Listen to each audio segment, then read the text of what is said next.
sėdint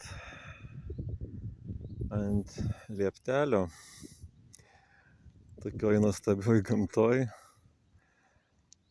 tokiam grožio tokioj apsupty, kyla tokia mintis, ar gali būti taip, kad kada žmogus būna ir jaučia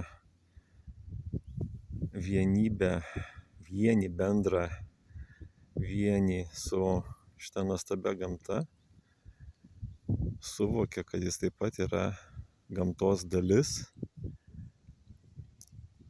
Negali tokiam žmogui kilt apskritai kažkokių minčių apie gobšumą, prievartą, gamtos pirkimą, privatizaciją, prichvatizaciją, karą, apskritai kažkokios mintis, kurios sukeltų kitiems tokiem patiem, sakykime, gamtos sukurtiem būtybėms, ar tai būtų medžiai, žaluma, ar tai būtų gyviai, ar tai būtų kitas žmogus, sukurti skausmą, netektį, kažkokį praradimą. Aš manau, kad tokie žmonės net nebe žmonės. Aš nežinau, kas jie. Bet būti tokiam grožyje ir nepajusti to, kad tau daugiau praktiškai nieko net ir nereikia. Kai tu turi praktiškai viską, ar gali dar reikėti kažko daugiau? Manau, kad ne.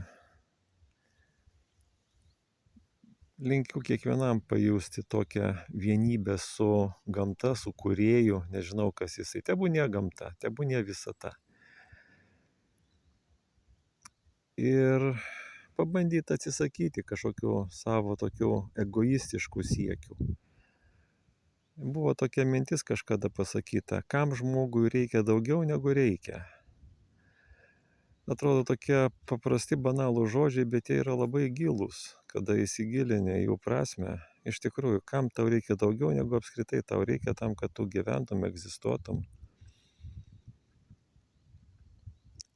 Linkiu pamąstyti, pabūt su savim, pabūt tokioj gamtoj, panašioj gamtoj ir padaryti tam tikras teigiamas išvadas.